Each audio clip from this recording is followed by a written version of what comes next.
Baik, assalamualaikum warahmatullahi wabarakatuh. Selamat datang di channel Ahmad Amzar. Pada kesempatan kali ini saya akan coba sharing bagaimana cara pengurusan jabatan fungsional akademik bagi dosen yang akan naik pangkat atau dosen yang masih baru akan mengusulkan jabatan fungsional.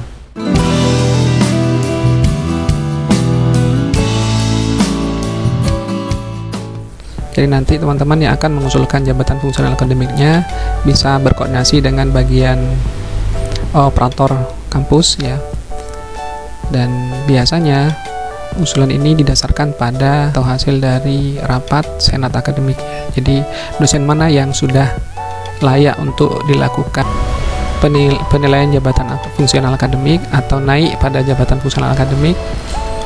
Jadi biasanya berdasarkan dari hasil kinerja, dan hasil kerja itu nanti akan dibahas di senat akademik, kemudian nanti akan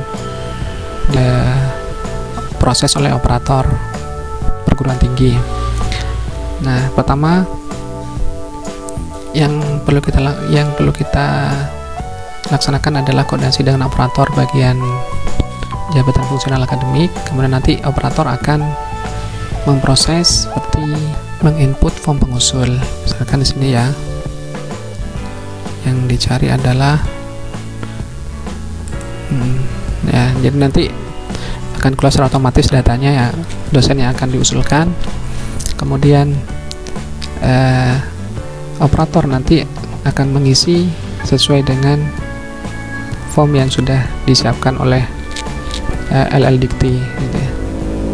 Kemudian ya, setelah form ini selesai diisi, nanti teman-teman perlu menyiapkan beberapa file pendukung.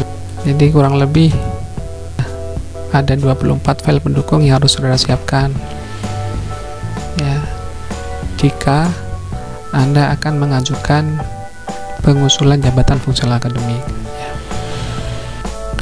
Form pengusul itu antara lain ya, jadi ini kita lengkapi semua dulu, mulai dari nama sampai mata kuliah yang dibina, kemudian yang terakhir surat pengantar dari perguruan tinggi. Nah, dokumen yang diperlukan pada saat unggah dokumen antaranya adalah satu, surat pengantar dari pimpinan PTS. Yang kedua adalah scan resume yang telah berisi data lengkap, hasil cetakan atau print out dari laman yang sudah ditangani oleh pejabat yang berwenang. Jadi nanti ini diisi terakhir, nanti akan ada prosesnya, saya akan beritahu di akhir. Kemudian scan hasil penilaian kredit oleh pihak PTS. Kemudian ada juga scan ijazah terakhir. Kemudian scan PDF abstrak tesis atau disertasi. Yang keenam adalah scan SK pemberian tugas belajar atau izin belajar, ini juga ada. Yang ketujuh adalah scan SK pengaktifkan kembali setelah selesai melaksanakan tugas belajar. Kemudian yang kedelapan adalah scan dupa yang ditangani oleh pejabat yang berwenang. Kemudian yang kesembilan adalah scan SK pengangkatan dosen tetap oleh yayasan. Kemudian scan SK PAK terakhir. Kemudian scan SK jabatan terakhir, SK pengangkatan terakhir, P3K atau penilaian prestasi kerja pegawai. Kemudian selanjutnya yang ke-14 adalah SK CPNS jika ada, atau SK dosen DPK ini. Kemudian yang 15 adalah scan fakta integritas. Kemudian berita acara pertimbangan dari Senat. Kemudian daftar hadir Senat. Yang ke-18 adalah surat pernyataan melaksanakan kegiatan pendidikan dan pengajaran. Yang 9 adalah surat pernyataan melaksanakan kegiatan penelitian, pengabdian masyarakat, serta kegiatan penunjang tridharma. Kemudian yang ke-22 adalah scan surat pernyataan pengesahan hasil validasi karya ilmiah. Yang ke-23 adalah scan surat pernyataan keabsahan karya ilmiah. Kemudian tanda tangan bermaterai yang diketahui oleh pimpinan PT. Yang terakhir adalah scan sertifikat pendidik, ini jika ada. Kemudian kalau ini sudah terisi semua, baru kita simpan. Nah, langkah berikutnya yang dilakukan adalah setelah detail kita akan memasukkan penilaian KUM ya. Jadi kurang lebih ada 5 penilaian KUM yang akan dinilai. Kemudian di sini sudah ditentukan berapa nilai yang diperlukan gitu ya. Jadi nanti kita akan memasukkan satu persatu. Yang kita perlu lakukan adalah pertama adalah memasukkan data pendidikan sekolah ya, serta memperoleh gelar ijazah. Jadi kalau ijazah S2 biasanya nilai poinnya adalah 150, KUM-nya adalah 150 ya. Seperti itu. Kita tinggal browse kemudian disimpan gitu ya. Browse disimpan. Kemudian kita simpan. Setelah kita simpan, langkah kedua adalah mengisi penilaian Tridharma ya. Tridharma pendidikan dinilai di sini ya. Jadi mulai dari mengembangkan bahan kuliah ya, SAP, membuat buku dan sebagainya, kemudian menyampaikan orasi ilmiah, sampai terakhir mengembangkan program kuliah. Jadi setelah diisi semua atau sebagian ya, kita simpan.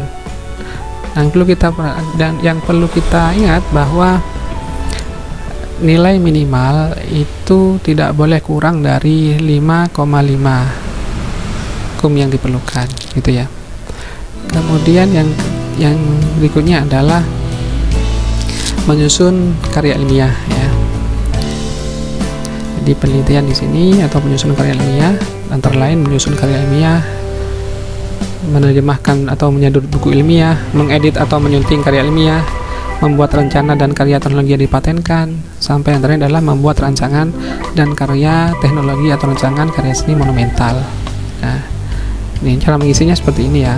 Ini contoh cara mengisi dari menyusun karya ilmiah.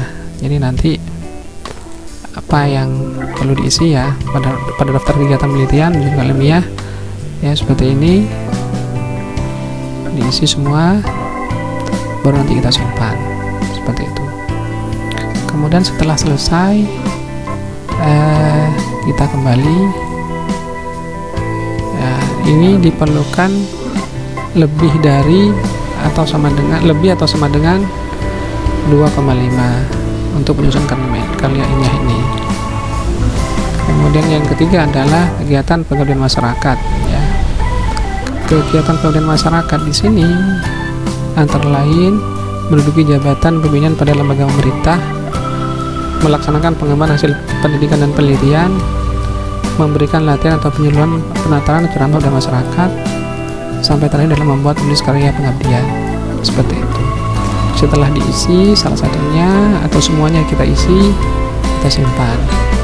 Nah, nanti karena yang diperlukan hanya satu atau kurang dari satu, maka ketika lebih dari satu dia akan berwarna merah dan akan ada keterangan nilai KUMDI kelebihan, karena hanya diperlukan kurang sama dengan satu. Seperti itu. Kemudian yang terakhir yang perlu kita isi adalah kegiatan penunjang akademik gitu ya.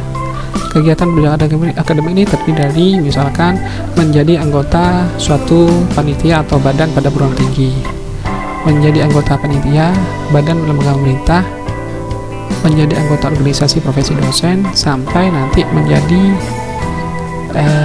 keanggotaan dalam tim penilaian jabatan akademik dosen. Setelah diisi semua atau salah satu atau sebagian, baru kita simpan. Nah, sama dengan tadi, karena yang diperlukan hanya kurang sama dengan satu, maka ketika jumlahnya lebih dari itu, maka akan berwarna merah dan akan ada nilai KUMI kelebihan dan hanya diperlukan satu. Seperti itu ya. Nah, setelah itu selesai, yang kita lakukan selanjutnya adalah cetak resume ya. Cetak resume ditandatangani oleh pimpinan, kemudian nanti hasil dari ini kita masukkan di